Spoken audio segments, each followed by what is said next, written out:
L'heure du journal des médias de Julien Pichenet. Et on commence bien sûr avec les audiences, Julien. Et la série de TF1 Night Sleepers, qui va occuper la case du mercredi soir en attendant le retour des experts, ce sera fin octobre, a fait le job hier avec 3 250 000 téléspectateurs. TF1 était en tête, 17% du public. France 3, avec la dernière de Raphaël de Casabianca, la présentation de Notaires Inconnus, n'était pas sur le podium. 1 400 000 téléspectateurs seulement, entre guillemets, ont suivi ces balades avec Inès Reg dans le Marais breton vendéen, 8% du public. Du côté des JT, un petit coup d'œil, à 13h comme à 20h, TF1 avait une avance de près de 2 millions de téléspectateurs hier sur France 2. À 20h, Gilles Boulot a frôlé les 6 millions quand Anne-Sophie Lapix, de son côté, dépassait à peine la barre des 4 millions. Europe 1, le journal des médias. Et on commence ce journal des médias en vous révélant une information exclusive.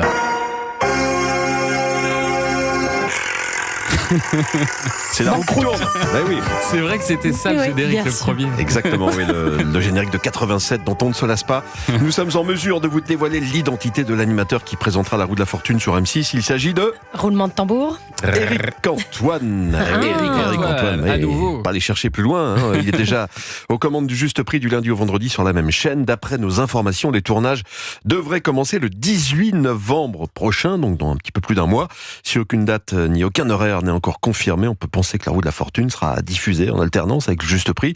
On ne compte plus les anciens jeux qui reviennent. M6 mise visiblement beaucoup là-dessus. On rappelle qu'il y aura déjà le maillon faible qui va faire son retour. Ce sera mercredi prochain. Avec Vincent de Dienne, on attend ça avec impatience. Et puis toujours sur M6, le meilleur pâtissier revient pour une 13e saison présentée cette fois-ci par Laetitia Milhaud. 3, 2, 1, pâtisser. Et voilà, ce sera ce soir. Merci pour ce générique en live, Anissa et Thomas. Ce sera ce soir à 21h10. Et parmi les nouveautés, Laetitia Milhaud prend donc les commandes du concours. Elle remplace Marie Portolano. C'est une première pour l'actrice de Plus belle la vie, qui précise que son rôle n'est pas tout à fait celui d'une animatrice classique. C'était réellement ma première expérience en tant qu'animatrice, mais en même temps, j'ai envie de vous dire animatrice, parce que il recherchait une comédienne en fait. Il recherchait pas une animatrice. Pourquoi il recherchait une comédienne? Déjà, il y a des sketchs qui annoncent le thème de l'émission à chaque fois, qui dure un peu moins d'une minute. Et là, vous verrez un panel de personnages différents qui sont inspirés de films. Je me suis éclatée à faire ça. Beaucoup avec Mercotte, un petit peu avec Cyril et seule. C'est donc une animatrice, c'est elle qui le dit, qui rejoint les jurés historiques Cyril Lignac et Mercotte. Alors pour cette première soirée, les 14 pâtissiers amateurs s'affronteront autour de plusieurs épreuves. Je peux vous en donner une parce qu'elle m'a intrigué. On devra réaliser ce soir un gâteau-train. D'accord. Un gâteau-train. Bien sûr. Un train, Pas un Paris-Brest, un gâteau qui ressemble à un train, sans doute. C'est à découvrir ce soir sur M6. À Paris-Brest, bien joué, je viens de la comprendre. C'est excellent, merci beaucoup. Et puis on parle beaucoup de Joker en ce moment. Vous savez que chaque présentateur du JT a sa doublure officielle. Eh bien, celle d'Anne-Sophie Lapix va changer. Ouais, jusqu'ici, il s'agissait de Karine Bast. Eh bien, c'est fini, ce sera désormais Julien Arnaud, qui vient de reprendre, on le sait, les commandes de Télématin avec Flavie Flamand. Il était pressenti pour être le remplaçant du week-end, comme le faisait son prédécesseur, Thomas Soto, qui animait Télématin et qui était remplaçant du week-end. Eh bien, il sera finalement le remplaçant du JT de 20h en semaine. Julien Arnaud était joker sur TF1, il sera donc encore joker sur France 2, sauf que cette fois, eh bien, il a sa matinale en plus.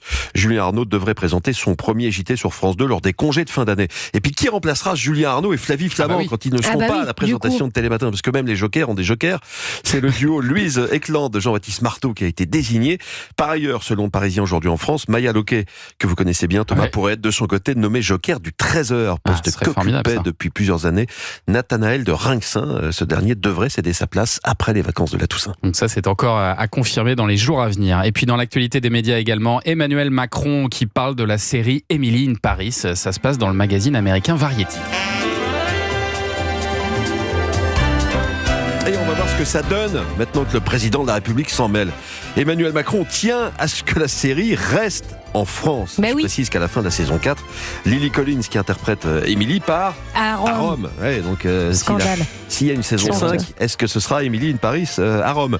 Un changement de capitale qui n'a pas de sens selon le chef de l'État. Bon, c'est vrai qu'aux yeux des touristes, Emily in Paris renvoie une belle image de la capitale, donc c'est important, même si la série a souvent été moquée. Voire légèrement trompeuse. Voilà, un petit manque de réalisme par-ci par-là, une vision un petit peu trop instagrammable de Paris. Paris peut-être, avec des rues très propres, etc., etc.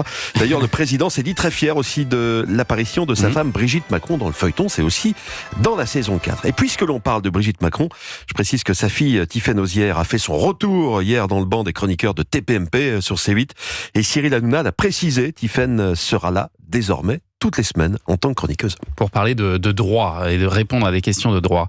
Et puis, le succès de C'est à vous dépend-il de son animatrice Anne-Elisabeth Lemoine ? Eh bien, le président du directeur de Media One, qui produit l'émission de France 5, a répondu à cette question. Ouais, il a répondu à cette question au micro de notre consoeur Léa Salamé. Pierre-Antoine Capton, qui est à l'origine du talk C'est à vous, lancé il y a 15 ans, déjà en 2009, a énuméré plusieurs exemples pour illustrer ses propos. Je pense que Quelle époque sans Léa Salamé, ça n'existe pas. Quotidien, ça n'existe pas sans Yann Barthès.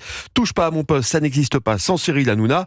Tout ça pour en venir à cette conclusion. C'est à vous peut, selon lui, garder le cap tout en changeant d'animatrice. Bon, c'est vrai qu'en 15 ans, l'émission a vu défiler 3 animatrices. Alessandra Sublet, Anne-Sophie Lapix et enfin Anne-Elisabeth Lemoine. Le président du directoire de Media One avait aussi affirmé l'an dernier à Ouest France qu'il fallait toujours préparer la suite, en précisant tout de même qu'il était très heureux qu'Anne-Elisabeth Lemoine soit là. Bon, pas sûr en revanche que l'animatrice du talk de France 5 soit quant à elle, très heureuse des récentes déclarations de son producteur. Oui, c'est vrai que c'est assez étonnant de dire ça, surtout en début de saison, parce que ce qui est sûr, c'est qu'Anne-Elisabeth Lemoine sera là au moins jusqu'à la fin de cette saison. Pas de raison que ça change. Merci beaucoup, Julien, pour ce journal des médias dont toutes les infos sont à retrouver dans notre newsletter média, inscription gratuite sur europe1.fr.